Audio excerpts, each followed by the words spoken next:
Imagine um lugar, uma fortaleza de concreto e aço, uma prisão projetada para ser inquebrável, chamada de a prisão mais segura da Europa. Um labirinto de celas e portões, isolada na paisagem rural da Irlanda do Norte.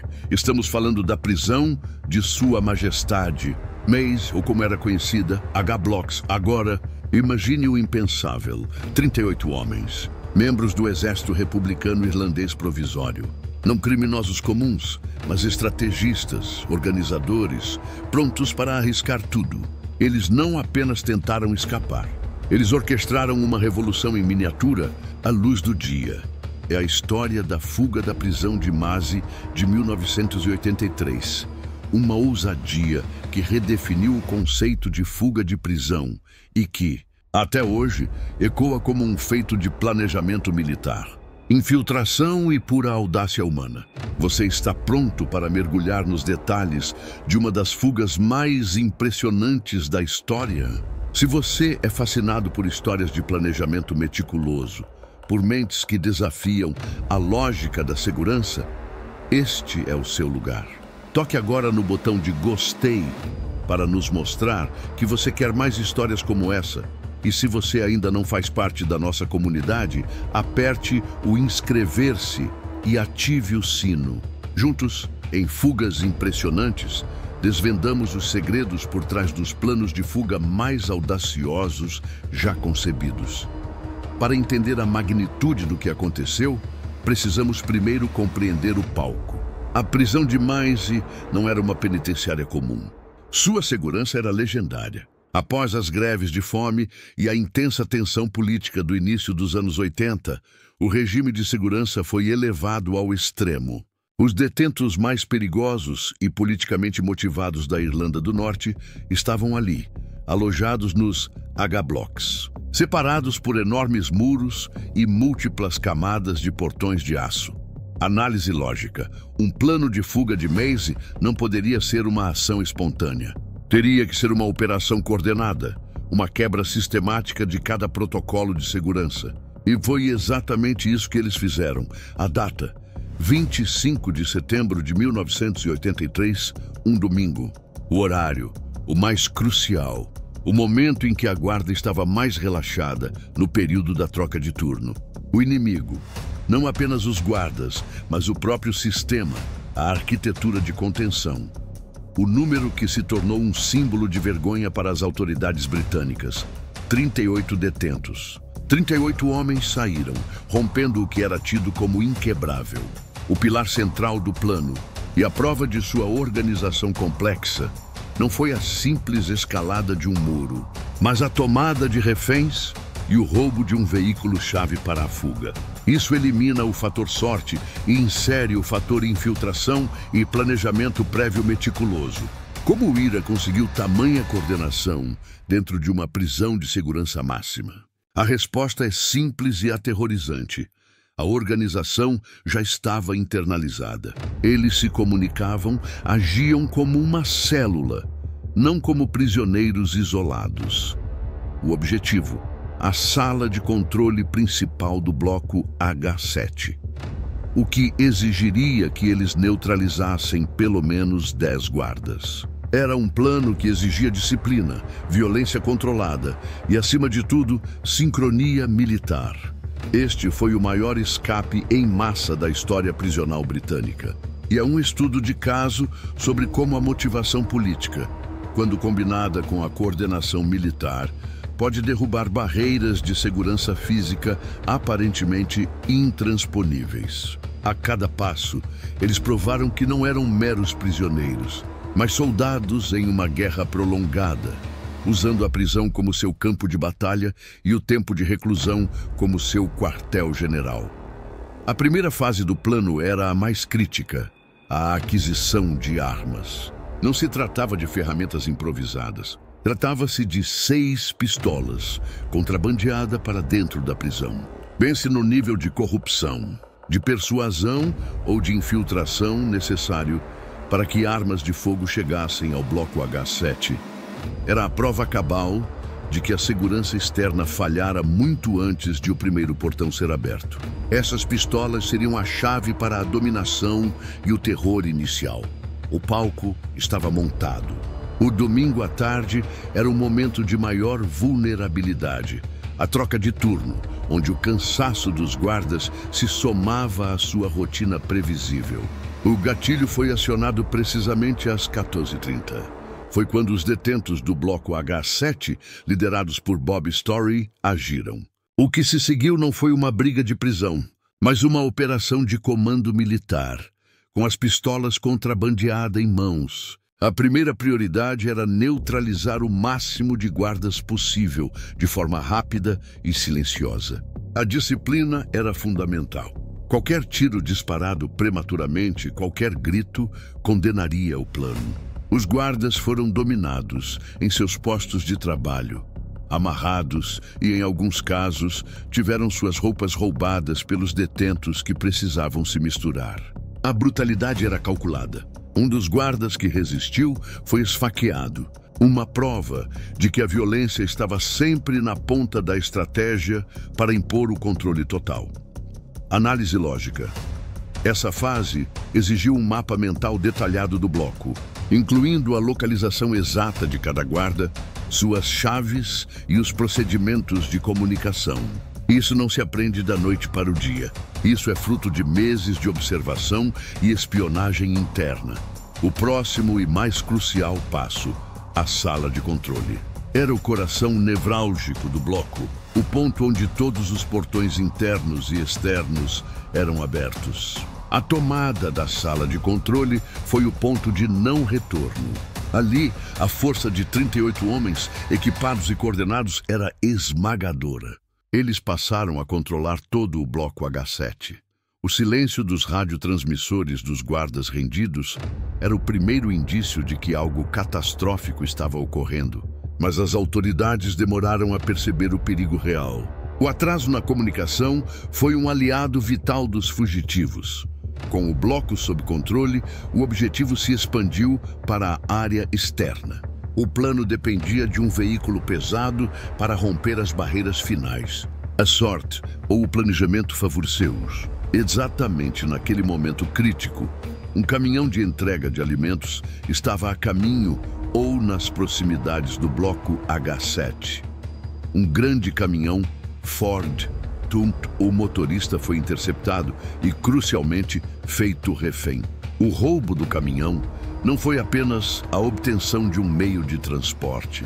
Foi a conversão da arma mais letal da segurança da prisão, os portões, em meros obstáculos. Detentos amontoaram-se no caminhão. Pense na cena. A pressa, a adrenalina, o risco de serem descobertos a qualquer momento. Eles usavam guardas rendidos como escudos humanos para forçar a passagem pelos portões. A cada portão que se abria, a tensão aumentava. Eram mais de 7 portões de segurança que separavam o bloco H7 da liberdade. A fuga progredia, mas a falha humana começou a aparecer no lado dos fugitivos. A organização impecável começou a ceder sob a pressão do tempo e da proximidade do mundo exterior. Quando o caminhão chegou ao portão principal, a última barreira entre eles e a autoestrada, a situação escalou para o caos total. Um dos guardas no portão final, percebendo o perigo e o número de homens a bordo, conseguiu ativar o alarme antes de ser dominado. O caos se instalou. O caminhão tentou forçar o portão de aço principal, mas a barreira era mais forte do que o esperado. O veículo ficou preso incapacitado. O plano mestre, meticulosamente executado até ali, estava prestes a ruir no último obstáculo. Era uma corrida de vida ou morte, e o portão final havia se tornado um gargalo mortal.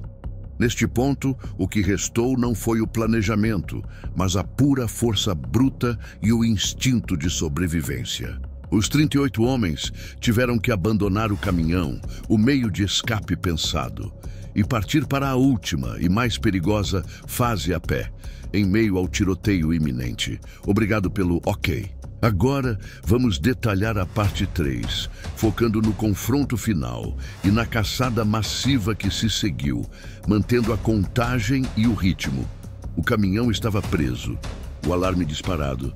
O que era uma operação cirúrgica e silenciosa rapidamente se transformou em um pandemônio. O som do alarme era um tiro de largada para uma caçada em massa. Os detentos não hesitaram. 38 homens, armados ou apenas com a adrenalina de quem acaba de quebrar a prisão mais segura da Europa, abandonaram o caminhão e correram em direção ao portão principal. Foi ali que a violência atingiu seu pico. O confronto final na saída da Maze foi brutal.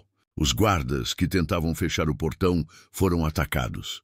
2 guardas foram atingidos por disparos de pistola.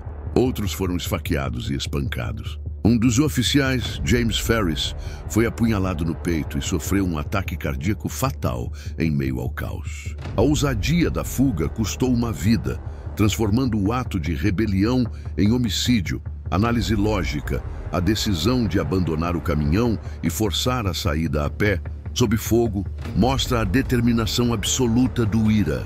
Eles estavam dispostos a matar e morrer para alcançar a liberdade. Uma característica de sua motivação política, não apenas criminal, e, então eles estavam fora. O ar livre. Mas a liberdade era, na verdade, o início de uma perseguição frenética. Eles não saíram organizados em uma coluna militar. Saíram em grupos dispersos, correndo pela zona rural de Maze, alguns vestidos com uniformes de guardas roubados, outros com suas roupas de prisão, o desfecho imediato e o escândalo.